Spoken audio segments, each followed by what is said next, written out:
Eu selecionei já desde a semana passada três temas, né, dentro da Umbanda: teologia e doutrina, Umbanda na prática e perspectivas da Umbanda sobre temas especialmente de caráter social ou filosófico, mas enfim, da vida humana, né?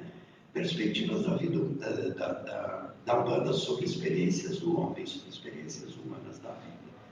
Eu sei que parece muito abstrato, mas é uma convicção minha de que a religião, embora talvez nenhum de nós alcancemos isso nessa existência, a religião ela deve servir como suporte para que a gente aprenda a viver, ou para que a gente viva melhor. Antes de mais nada, por encontrar o alento do Espírito de Deus nas nossas vidas. Isso não pode ser só no terreiro, tem que ser o dia inteiro, o tempo inteiro. E para isso a gente tem que olhar e encontrar, no nosso caso, os orixás e os guias que trazem, as entidades que trazem o mistério dos orixás em toda a nossa vida, né? Até nas adversidades, nas dificuldades, naquilo que a gente não consegue realizar. A gente precisa buscar os orixás, porque muito fácil seria se a religião servisse apenas para animar o ritual, né? E ela deveria...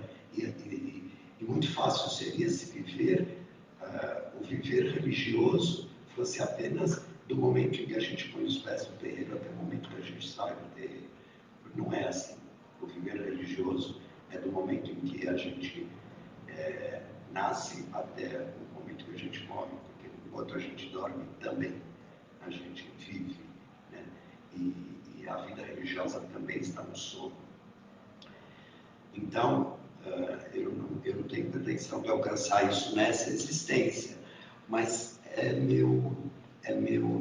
eu sinto que é meu dever, de alguma maneira, apresentar ou tentar ampliar realmente a visão da experiência religiosa para a vida em geral.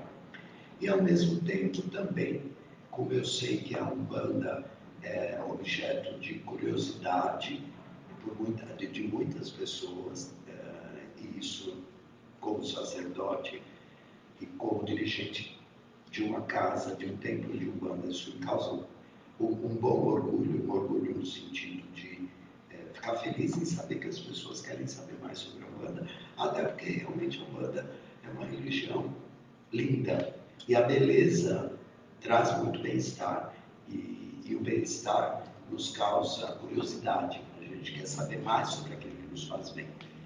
Então, esse é o objetivo dessa mesa redonda. Bom, eu já enrolei, já dei tempo suficiente para elas pensarem quem é que vai começar, quem é que vai fazer a primeira pergunta. Sem maiores introduções. Cláudia, você que ficou com as... Fiquei com as você que perguntas ficou do com Rafael. as referências do Rafael. Fiquei. Começa você. Eu vou pedir licença porque eu não decorei, porque as perguntas deles são quilométricas, não tem como decorar.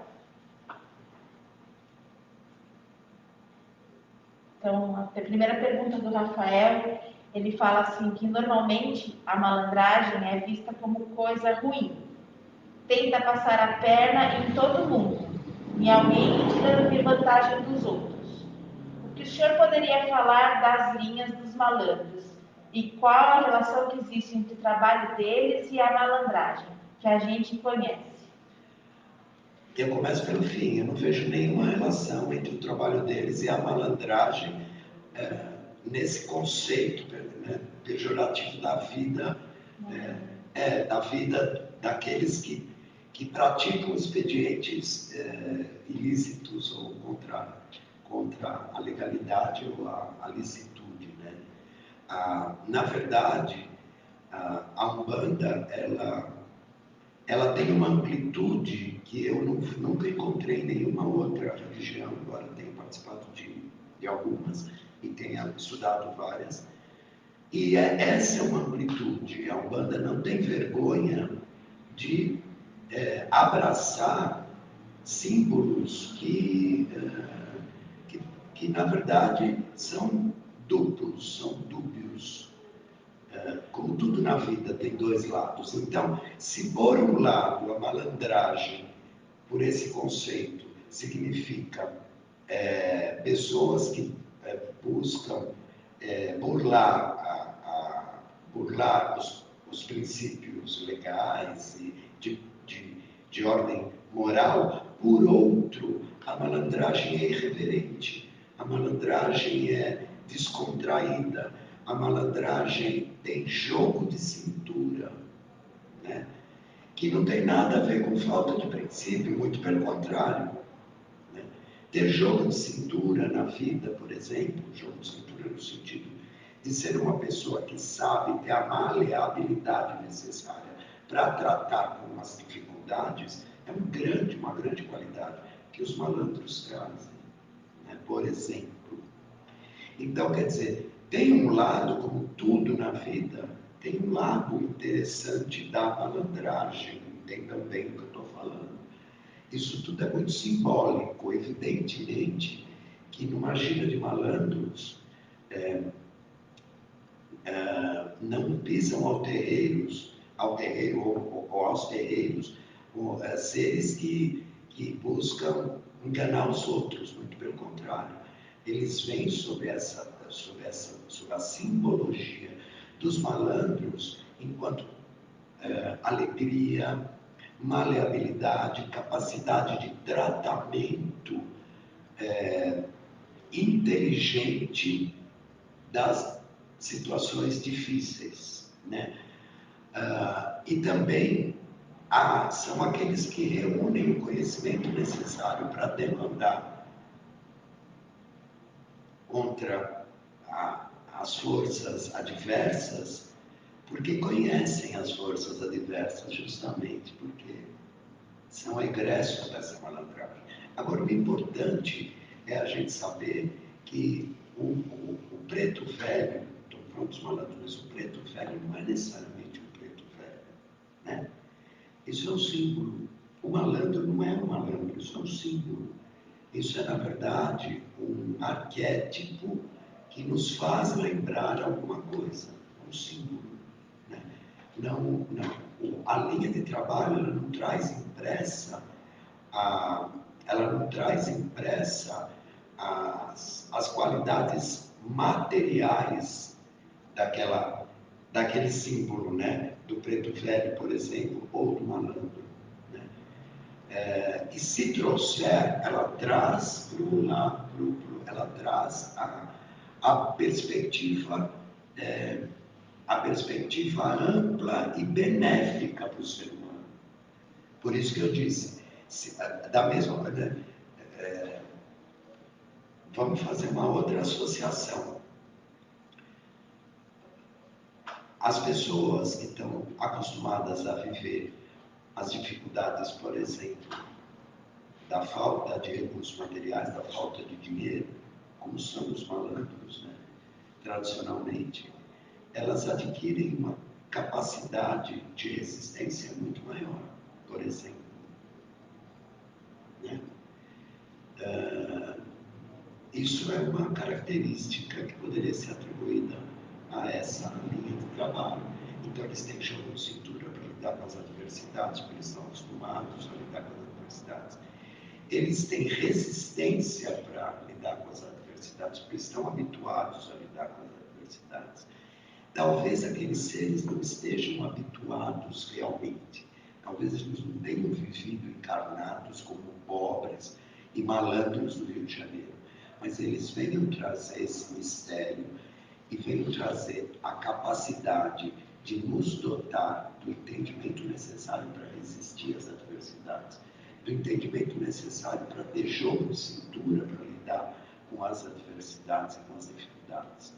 Então, as linhas de trabalho, elas vêm simbolicamente trazendo qualidades humanas que podem somar, que podem nos levar a aprender a viver melhor. Eu não sei se eu me enrolei, se eu me fiz claro, né? Então, os malandros, os baianos, não viveram em Salvador necessariamente, né? Isso é um arquétipo no sentido de um símbolo, né? Um grande símbolo que reúne qualidades benéficas para que a gente aprenda a lidar melhor com a vida.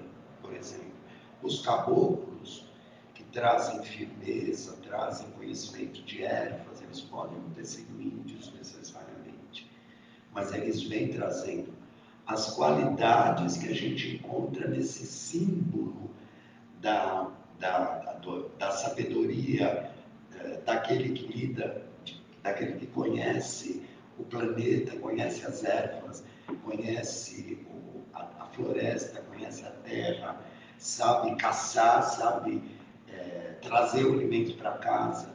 Então, isso é um símbolo. Né? E as religiões, sobretudo a Umbanda, elas são recheadas de símbolos. Né? Eu acho que perde tempo quem tenta entender os dogmas religiosos, sejam da Umbanda, sejam outros, através da literalidade. Eu aprendi ao longo do tempo que a grande maioria das religiões ela se utiliza dessa mecânica da imagem. Existe uma imagem, essa imagem traz uma mensagem e você aprende através dessa mensagem contida nessa imagem, mas não literalmente aquilo que está na imagem.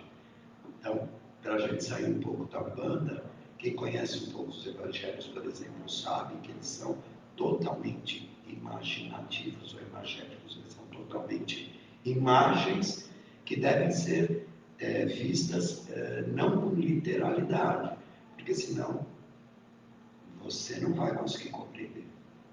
Eu acho que a relação que existe, o trabalho dos malandros, não tem nada a ver com a malandragem da rua, né? Tem a ver com isso mesmo, com essa irreverência, com a capacidade de resistir, com as dificuldades, com o jogo de cintura, com a alegria, com o sorriso, com a malemolência da dança, que tem a ver com o jogo de cintura. É isso que eles trazem e podem nos ensinar a viver melhor.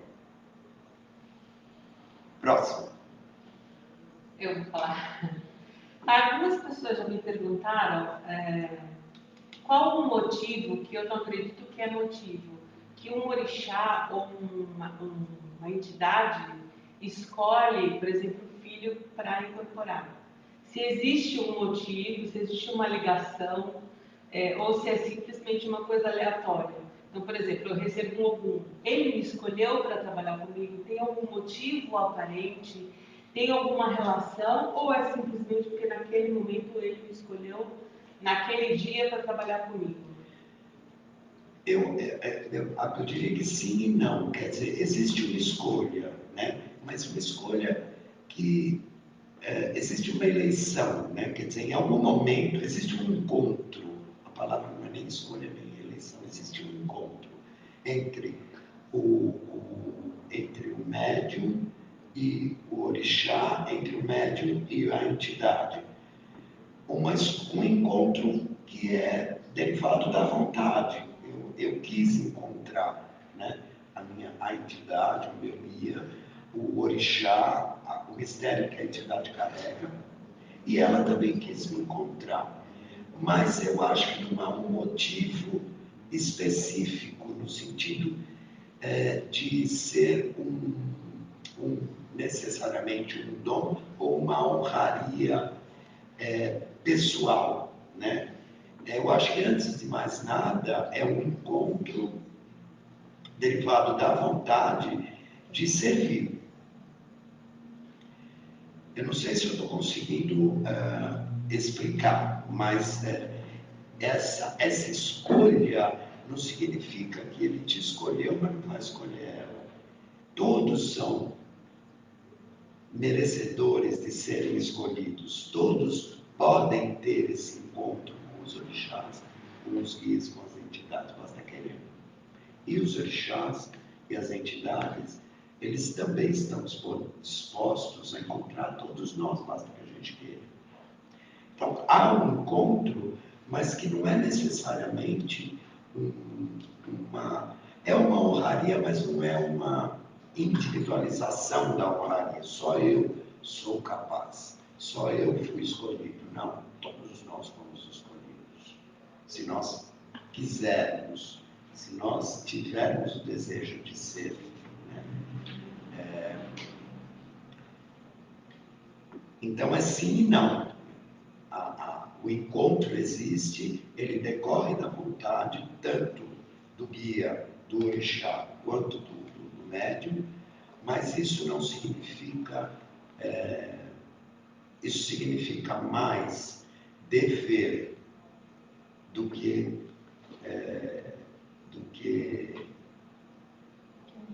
Oi?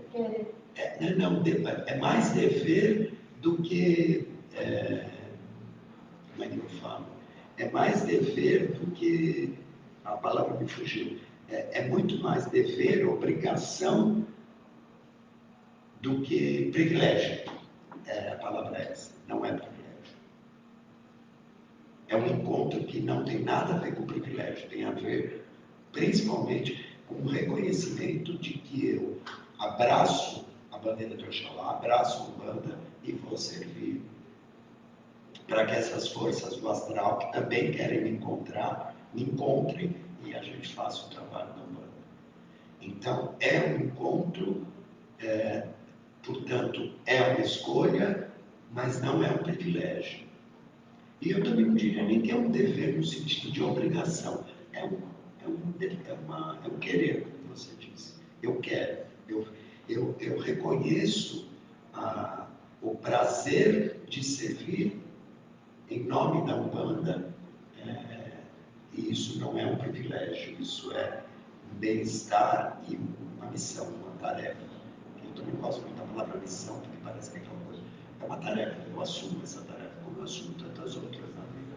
É mais uma tarefa que eu assumo. Mas isso não se enquadra na questão da coroa. Como assim? A nossa coroa dos orixás. O que tem? Nesse ponto, eles... Não. Aí é outra coisa. Assim, a coroa que a gente traz, porque a Mari falou de incorporação, de trabalho. Né? A coroa não é necessariamente trabalho. Então, também é um encontro, tá? Também é um encontro, mas é um encontro, como é que eu vou dizer? É que eu não vejo uma funcionalidade, eu vejo uma consagração do Ori que vai levar a uma funcionalidade, porque você vai, se você souber reverenciar, honrar a sua coroa, né, os seus orixás coroa, você cada vez mais vai se tornar um médium mais capaz e melhor preparado. Mas o orixá que rege, ou os orixás que regem a sua coroa, eles não regem para você incorporar, para você trabalhar, eles regem para consagrar a sua vida, né, toda a sua existência. Esta e as anteriores e as próximas. Né? Então, a coroa existe para consagrar a sua existência, passada, presente e futuro.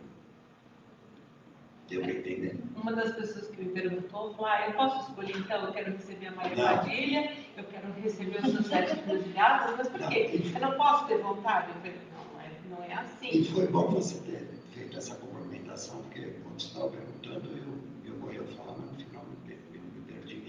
Sobre a perspectiva da Umbanda Sagrada, ainda menos ainda essa possibilidade da escolha nesse sentido. Porque a Umbanda Sagrada trabalha com a totalidade das linhas, com todas as linhas, com as duas bandas e com todos os tronos de orixá. Então, quem trabalha inspirado na Umbanda Sagrada vai receber todas as linhas, portanto não tem como escolher.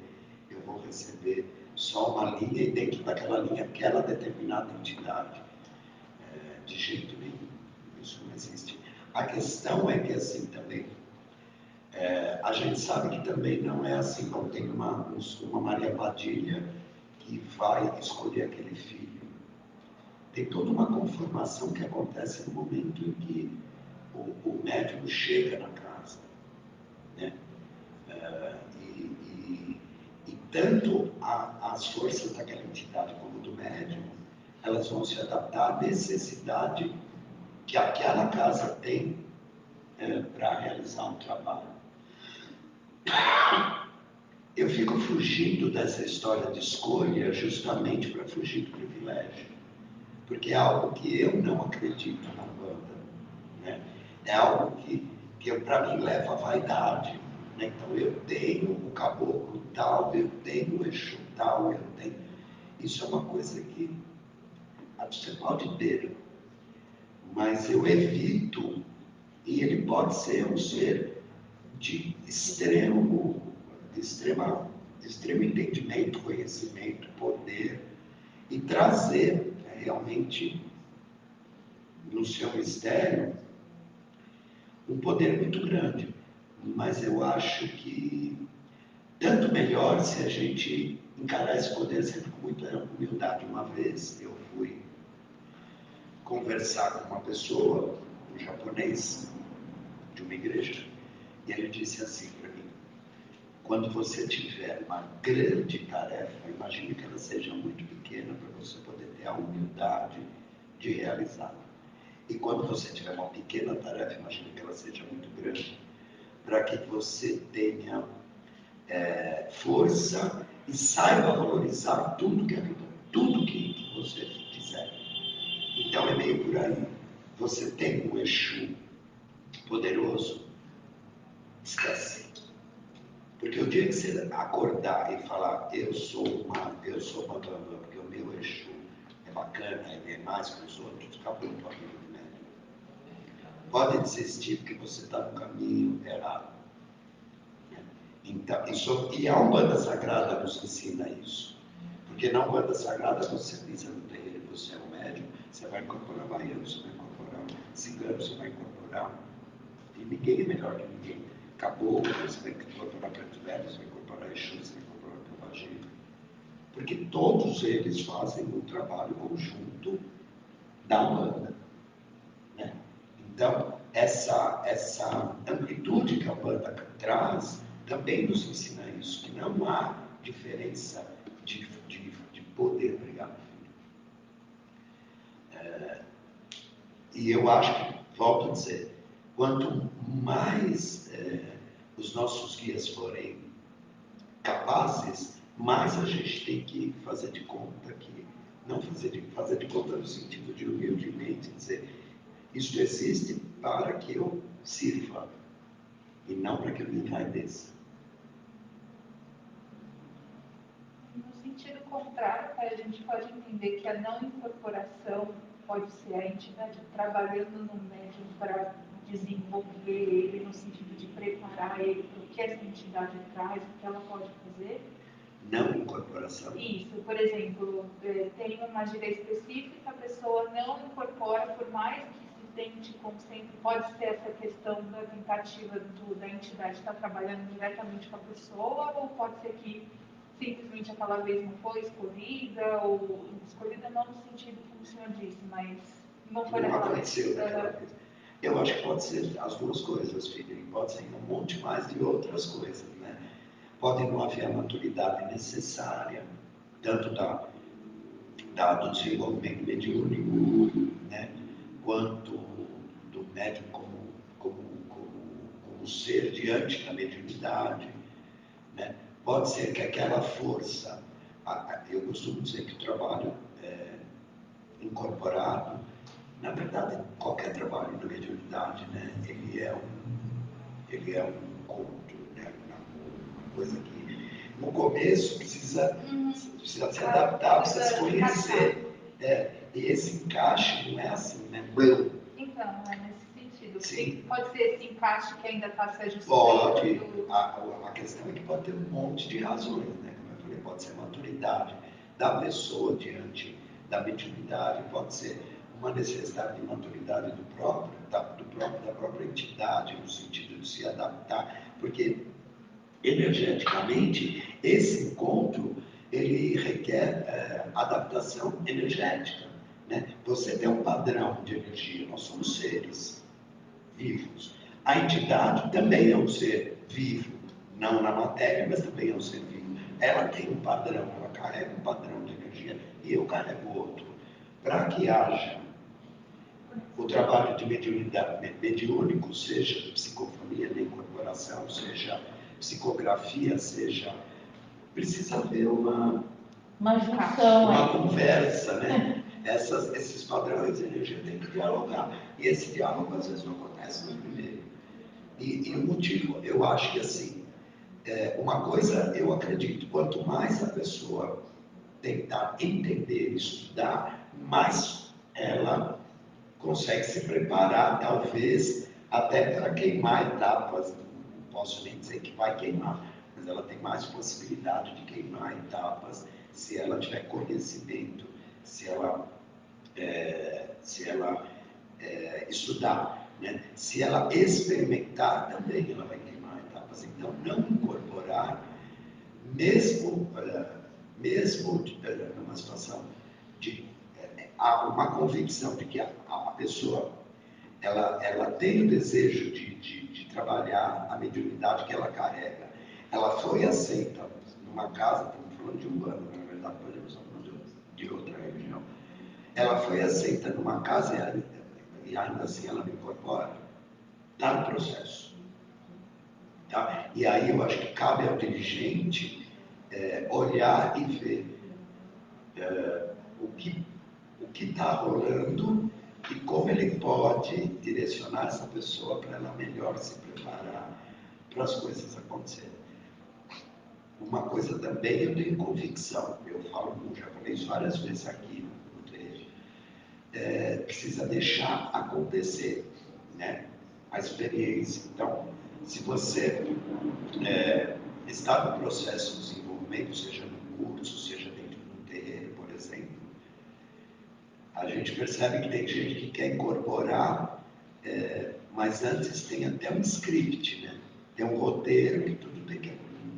vai rolar assim, gente. Não tem script. Então eu só vou incorporar se o guia já fizer tudo certinho, falar tudo certinho, né? Não é assim. A experiência vai acontecendo e aquele fenômeno vai sendo construído. As pessoas não, as forças, né, do médium e do guia vão se ajustando, vão encontrando um espaço de conforto e aí a experiência vai mostrando como aquele processo vai fluir. Então não tem muito roteiro, não tem muito formulário. Na verdade, a minha questão foi por uma questão de experiência mesmo, porque é muito dessa questão de concentrar antes da incorporação e, por exemplo, um exemplo de experiência própria. Quando eu já fiz incorporação no marinheiro, foi uma coisa assim que não pensei nem nada, aconteceu só. Então, por isso que eu perguntei essa questão do empate. Às vezes o empate está pronto, às vezes não está. E você traz uma outra questão que é importante e que é real. Às vezes, uma determinada linha de trabalho, você tem um processo de incorporação diferente de outra. Por quê? Por mil motivos, por afinidade, porque talvez o mistério que aquele guia traga esteja mais alinhado com o teu próprio padrão energético, um monte de motivos. Né? Então pode acontecer. O que não pode acontecer é aquele médium que não desenvolve determinada linha porque ele não gosta e não quer, né? Então a disposição tem que estar. Pode ser diferente o processo de uma linha para outra, mas a disposição tem que ser igual. E se a disposição for igual, ao final, o resultado vai ser alcançado. em todas as linhas de trabalho. É por isso que, então, muitas vezes a gente quando está na hora de incorporar, às vezes a gente sente mais alguns fáceis e outros a gente só fica meio que na vibração. A gente sabe que tem, sabe que está ali do nosso lado, mas a gente não consegue trazer ele. Sim, sim. Até porque pode ser que não seja nem do guia, nem do médium, seja da casa. Às vezes, o que aquele dia, o que está vibrando no entorno astral da casa, seja uma natureza energética vibracional que não seja de incorporação, por exemplo. Isso não acontece só com médiums em desenvolvimento, não, né? Não. Eu tenho dias que eu sinto mais força, eu venho de uma Umbanda de nação, então tem muitas gírias que eu nunca presenciei, e já teve gírias que eu não senti, porque eu não estou próxima não estava próxima dessa realidade. Hoje já sinto muito mais algumas entidades que eu nunca tinha recebido. Você está se aproximando. Eu estou me aproximando, e eu já sou uma médica que tenho mais de 35 anos de Umbanda, era uma Umbanda de nação. Mas mesmo com os meus guias, com os orixás, eu sinto mais forças em alguns e menos. Eu estou perguntando justamente por isso, principalmente quando a gente tem as linhas de orixás, não é que eu não sinta, mas assim, eu sinto a vibração, eu sinto a energia, mas não comigo, entendeu? E tem outros, se eu deixar, eu não vou sair.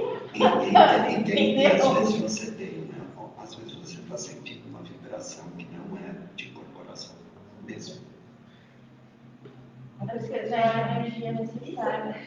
Isso que a Cláudia está falando também pode vir por conta de afinidade ou de algum momento da vida da pessoa? Ou Pode. Eu acho que a ideia macro da Umbanda Sagrada é nós trabalhamos com os 14 orixás e com todas as linhas de trabalho. É isso que a gente tem que ter na cabeça. Para que isso aconteça, não tem formulário, receita, e comporta várias diferenças, mas a ideia é essa. Então, pode haver diferença de nível vibracional, pode haver diferença de qualidade vibracional, pode haver diferença de afinidade, mas nós temos que buscar a amplitude de todas as linhas, de todos os orixás. Não sei se deu para entender. É quase, você tem que lidar com a realidade, que é, eu tenho mais afinidade, por exemplo, com uma linha de trabalho e menos com a outra, mas eu tenho que ter a disposição, a boa disposição, a capacidade de entrega necessária para trabalhar também com aquela que eu não tenho tanta afinidade.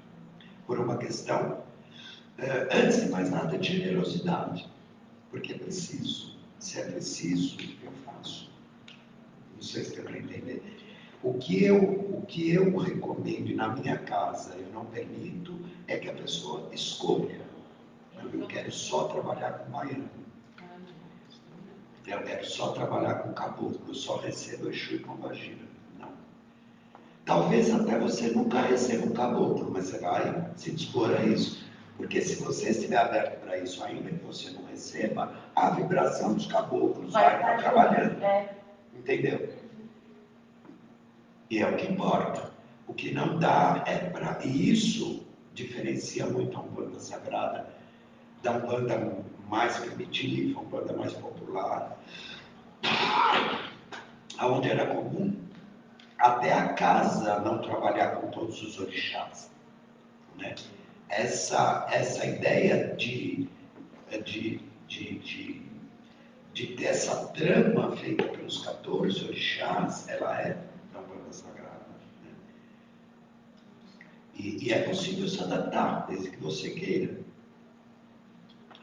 Eu acho que também tem uma coisa que eu gostaria de falar, já que a gente entrou nesse assunto de mediunidade, experiência mediúnica e tal. Eu tenho algumas, as pessoas falam muito isso, né? Firma a cabeça, concentra, claro, é preciso, é legal que no momento que você vai trabalhar, você esteja firme, você esteja concentrado, no sentido de estar presente, não estar disperso. Mas eu diria, você tem que estar disponível. Se não tiver, nada acontece. Então, tem que ter disposição, estar disponível. Né? Assim como você está disponível para o seu patrão te pedir uma tarefa, um serviço, uma planilha, um relatório, você tem que estar disponível para o astral te pedir para você incorporar um marinheiro. Imagina, descarrego, como é aqui na minha casa, que normalmente marinheiros vêm para fazer descarrego. Então, essa disponibilidade, ela é muito importante. E ela existindo, eu não tenho dúvida de que a pessoa vai chegar. Outra coisa, a disponibilidade, a ausência de medo, sabe? Sim. Não tem por que ter medo. Nem medo de não fazer, né? De não cumprir a expectativa. Não há expectativa a ser cumprida. Quem trabalha, quem vive a mediunidade de maneira espontânea e verdadeira, não tem expectativa. Porque se nada acontecer, porque nada deve acontecer. Nada precisa acontecer. Nada tem que acontecer. Tem que acontecer aquilo que acontece, porque é a vontade do astral é sua. Mas não existe expectativa a ser cumprida. E as casas deveriam se preocupar, e os dirigentes deveriam se preocupar em deixar sempre muito claro para os seus filhos e para as pessoas que frequentam que não há qualificação entre as pessoas, porque uma faz uma coisa, outra faz outra, uma trabalha incorporada e a outra não, por exemplo. Não tem. Eu costumo dizer, e aí, pelo menos a minha experiência como dirigente, às vezes uma pessoa que tem uma outra função, ela me ajuda muito mais do que é médium. Não tem isso, entendeu? Então tem que estar disponível, não tem que ter medo de não corresponder às expectativas, não tem que ter medo daquilo que o astral vai trazer. A mediunidade jamais vai te causar nenhum malefício, né? Eu acho engraçadíssimo quando eu ouço alguém falar: eu tenho medo do guia não ir embora. O caboclo não vai com você para o supermercado. Eles têm mais o que fazer. Não vai. Se for, é porque é melhor você ir para o médico, se consultar e tomar um remédio. Porque isso não vai acontecer. Então, evitar o estado ideal da mediunidade, do exercício da mediunidade, é um estado de liberdade, vazio. Né? O astral trabalha muito melhor se você se livrar do seu medo, dos seus medos, da sua vaidade, do seu orgulho, da sua soberba, né? E ficar o mais vazio possível. E a minha pergunta, na verdade, foi: pode ou não pode? No começo o senhor falou que a gente tem que ser presente dentro do terreiro, fora do terreiro, quando a gente abraça a Umbanda, a gente tem que estar na Umbanda.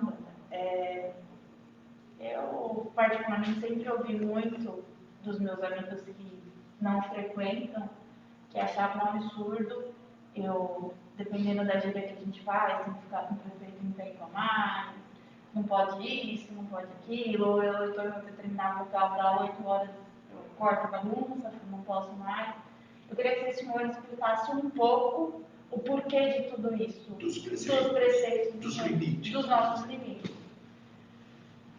Bom, antes de mais nada, é bom deixar claro que esses preceitos que envolvem algumas abstinências, elas se aplicam Em especial a quem trabalha, né? Quem frequenta, se quiser também pode fazer, vai ser de muito bom grado. Mas não é uma exigência, né? Filha, tem várias questões que podem ser levantadas, mas a primeira, por isso que eu falei, se quem frequenta também, se quiser fazer, é ótimo. O jejum, por exemplo, toda a prática, toda não, existem várias práticas historicamente que te trazem uma consciência, práticas de abstinência que ajudam a tua ampliação de consciência. O jejum, por exemplo, né, que está presente historicamente em religiões muito antigas, não tem nada a ver com... Na verdade, o jejum é o preceito. Concorda? Sim. Você se abstém de alimentação sólida, como no preceito a gente se abstém de comer carne vermelha, de álcool e de sexo. No caso da Umbanda, né, por 24 horas antes das giras, ou por mais tempo, dependendo do tipo de ritual que a gente vai realizar. Então a gente se abstém do consumo de carne vermelha, do álcool e do sexo. Mas na verdade o jejum também é uma abstinência. A abstinência, eu acho que antes de mais nada, ela serve para livrar um pouco o corpo da dependência das sensações. E para que você, de certa forma, tome um pouco de rédea sobre aquilo que você faz. Só quando você deixa de fazer uma coisa, você tem consciência dela. Aquilo tudo que você faz no automático, você perde a consciência. Você faz todo dia do mesmo jeito, você perde a consciência. A primeira coisa que eu acho que o preceito serve para testar a tua vontade, né? Então eu conscientemente quero me abster disto, para me preparar. E aí eu tenho consciência de que eu sou um bandista. Não sei se está dando para entender. Para mim é o mais importante, na verdade, do preceito. Se alguém chegar para mim e falar, pai, para me preparar para a gira, eu gosto de, além de não comer carne vermelha, ou não comer carne vermelha, eu gosto de não comer carne nenhuma. Pode? Por que não? É a maneira que você tem de melhor se preparar. Então, essa questão, eu acho que ela é a mais importante do preceito, realmente. Você colocar a sua vontade e a sua consciência sobre os seus próprios atos para se preparar para o ritual. Agora, tem as questões mais concretas, né? A carne, eu não sei se foi, eu acho que é mais por aí que você perguntou, né? A carne, por exemplo, vermelha, ela tem digestão muito mais difícil. Então, você, nas 24 horas que antecedem a gira, você está se preparando espiritualmente para participar. Todas as tuas forças e as tuas energias deveriam estar sendo plasmadas para você se preparar para realizar o ritual. Se você ingere alimentos muito pesados, essas forças vão para a digestão. E se elas vão para a digestão, elas não vão para o teu espiritual. 2, há quem diga que o consumo de carne te aproxima das sensações mais animais. Também, visto sob essa ótica, é uma boa prática, porque você está se preparando para se livrar das tuas sensações dos sentidos inferiores e estar mais desperto para o sagrado, para aquilo que te traz o contato com o espírito. Então, a carne tem essa questão, né, especial. O álcool principalmente porque te tira a consciência, né? E a mediunidade, o exercício mediúnico, ele precisa da consciência. Você precisa estar equilibrado. E o álcool não deixa. O álcool desequilibra, né? A droga também, na verdade. Né?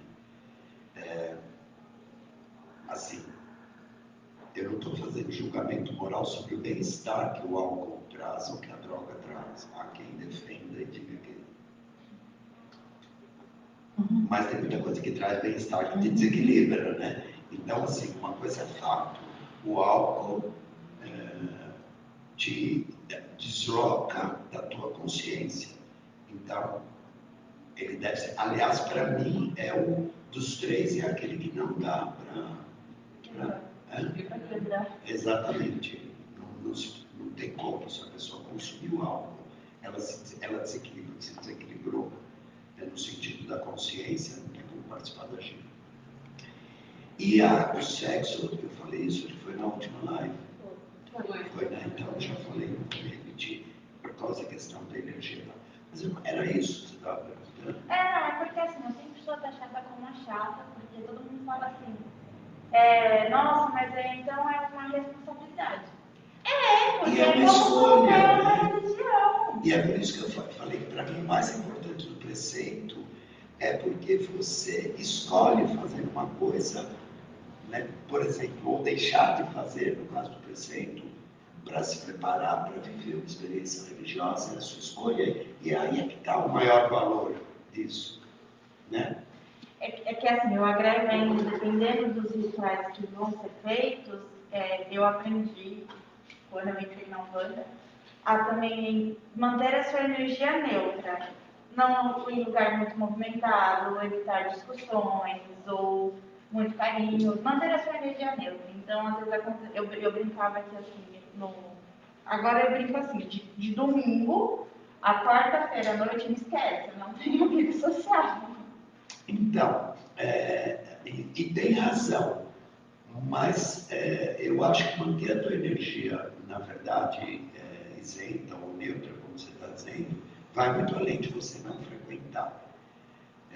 Porque também não adianta nada você não ir para um bar antes da gira, mas, por exemplo, sei lá, assistir um filme de super terror, que pode mexer, por exemplo, com você. Ou ficar tão irritado que você está em casa e chutar o cachorro, o papagaio, todo mundo que está lá, também não adianta nada. Eu acho que tudo tem que ser visto com bom senso. Tudo. Nessa questão de manter a energia neutra. Eu, particularmente, por exemplo, acho que não adianta absolutamente nada você não comer carne, você não beber álcool, não praticar sexo e não sair, mas passar a noite mergulhado dentro de uma máquina, tipo celular ou computador. Para mim é a mesma coisa. Está recebendo energia totalmente eletrônica o tempo todo, que mexe com as tuas sensações. Então, mas é a minha opinião. Então, não pode mexer no celular? Pode, mas Moderado. com bom senso, né? E o ideal é que você faça aquilo que melhor for para que você mantenha a sua própria energia. Não sei se tem que ser energia neutra, eu prefiro dizer a sua energia original. Pronto. Mas... Tem mais aqui. Peraí. Que horas são, gente? 9h20. Não, então vamos ver uma bem fácil aqui, daqui 10 minutos Então, que eu terminar. Na doutrina umbandista existe inferno? O que seria considerado inferno? Então, nós não temos um código, né, dogmático na Umbanda. E, portanto, não tem esse conceito de céu e inferno realmente. Mas nós cremos na existência do mundo espiritual e cremos na existência de diversas realidades do mundo espiritual. Então, certamente vai existir no mundo espiritual locais, se é que se pode chamar assim, né? Mas realidades, talvez, de maior sofrimento em relação a outras. se olhar por essa perspectiva, existe inferno. O inferno é qualquer lugar que o espírito sofra. E aí eu diria, encarnado ou desencarnado. Onde houver o sofrimento, há um estado de inferno. E então, acreditamos que sim, mas não esse lugar inferno, né? Porque o conceito literal do céu, inferno e purgatório é como se fossem locais físicos, né? Mas na verdade são estados. Não que a Bíblia diga que é um local físico, é a maneira como a gente interpreta mais literalmente. Mas eu acho não, eu tenho convicção que na Umbanda nós nos livramos desse conceito de que há um local inferno, mas nós acreditamos que em qualquer estado, em qualquer dimensão espiritual, existe sofrimento, ou pode existir sofrimento, em podendo existir sofrimento, esse estado de sofrimento é um estado de inferno. Muita gente fala de inferno astral, né? Estou no meu inferno astral. Por isso que eu falei do sofrimento, né? O inferno, né? E mesmo as imagens católicas, né? O inferno é visto como um local onde as pessoas queimam, sofrem, né? É sofrimento. Existe o inferno? A Umbanda acredita. Claro. Como é que pode não acreditar? Será que existe alguma religião que diga não existe sofrimento? Claro que existe. Se existe sofrimento, existe o inferno. A diferença é que um acha que é um lugar, outro acha que é outro. Mas na verdade existe. E se existe, existe tanto na vida fora da matéria como existe na vida material. Essa expressão estado é budista. E eu uso porque eu acho melhor que eu já ouvi até hoje. Realmente, quantas pessoas e quantas vezes nós mesmos, diante da inabilidade de lidar com a nossa própria vida, com as nossas emoções, por exemplo, como hoje eu falei na consagração, não vivemos estado de inferno. A gente cria conflito com todo mundo, a gente briga com todo mundo, a gente está insatisfeito com todo mundo, se decepciona com qualquer coisa, causa decepção a todo mundo, nada nos faz bem ou felizes. Precisa do inferno, precisa morrer para ir para o inferno. Não, já está nele. Já está nele. De nada dá certo. Exatamente. Então, o sofrimento, ele existe. E se ele existe, ele nos leva a um estado de inferno. Eu acho que a grande diferença, eu diria, olhando pela perspectiva das leis, né, de karma, da lei da realidade da reencarnação, ou das várias encarnações, é que eu imagino e suponho que uma vez fora da matéria, não haja mais fingimento. Que eu acho que a gente, fingimento, ou melhor dizendo, mentira. Mentira não só, o que eu acho que eu quero dizer é o seguinte: depois que morrer, se tu tiver que arder, minha filha, você vai arder, não tem jeito. Aqui a gente disfarça, aqui a gente sai de banda, a gente finge que não está acontecendo nada, eu acho. Por isso que eu estou me educado. Agora, depois que você vai para o Devachan, você vai para o período fora da matéria, aí você vai enfrentar a realidade real do teu ser, não tem como não enfrentar. Aqui eu acho que a gente... Lá não vai dar para dar jeitinho, não, né, pai? Por isso que eu acho que a própria imagem católica, né, de que morreu, vai para um lugar de muito sofrimento, ela não está totalmente errada. Porque, na verdade, ela está dizendo que se a pessoa se enganou a vida inteira, quando chegar lá, ela vai pagar do mesmo jeito. Quem assistiu ou leu o Alto da Compadecida, Aparecida, É, né, deve lembrar. E exatamente, é é isso aquilo mesmo. lá e a expressão que eu costumo dizer, que eu já várias vezes parar de falar isso é feio, mas na cara do capeta. Eu ia falar isso agora, eu vou tirei cortar. de lá. Na cara do capeta. Eu tirei de lá, porque na verdade lá mostra Mostra, claramente isso aí. que chega lá, né, no momento em que você encontra o guardião do limiar, né, usando uma outra expressão, ou seja, no momento em que você encontra consigo mesmo, livre da matéria, você encontra com a realidade e com a verdade. Ponto. E aí faz sentido essa imagem católica, porque você é transportado para a realidade que você plantou.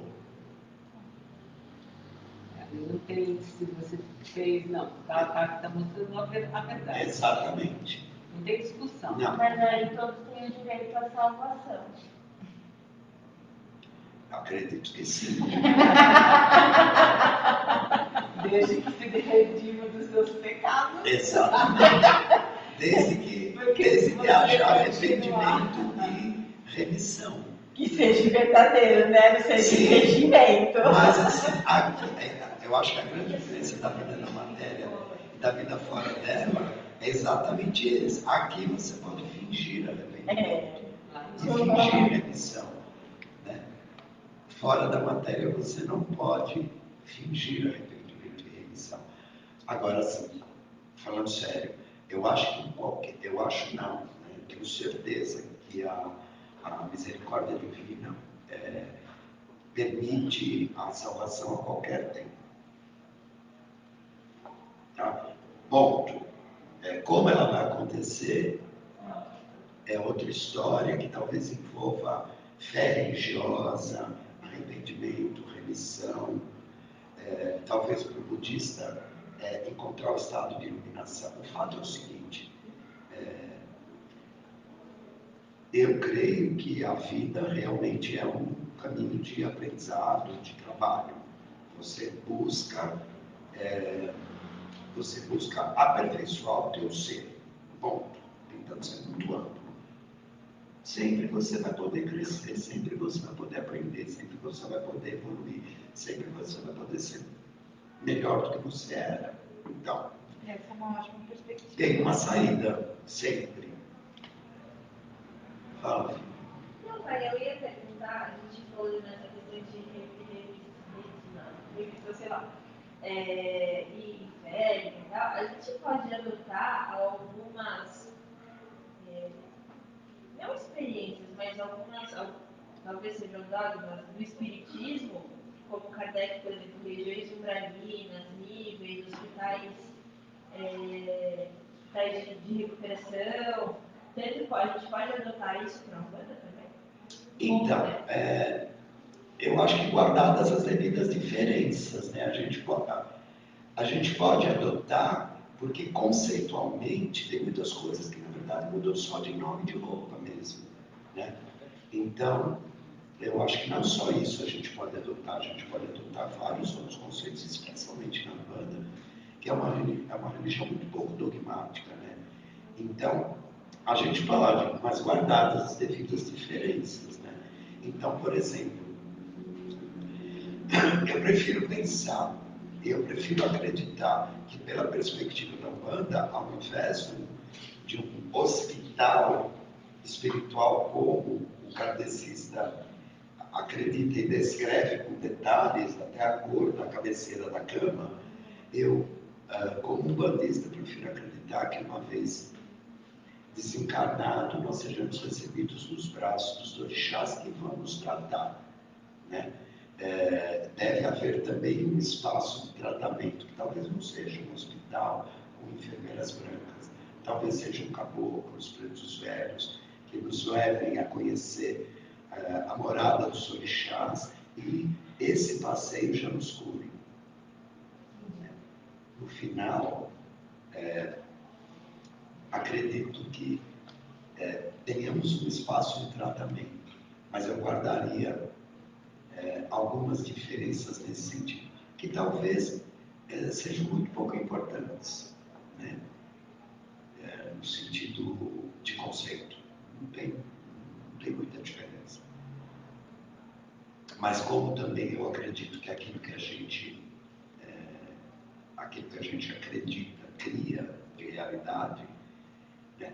Então acredito eu que uma vez um bandista, quando a gente passa para o outro lado, certamente a gente não vai parar num templo budista. Pode ser que sim, mas é possível. Acho mais provável que a gente chegue do outro lado praticando a mesma linguagem que a gente praticou aqui.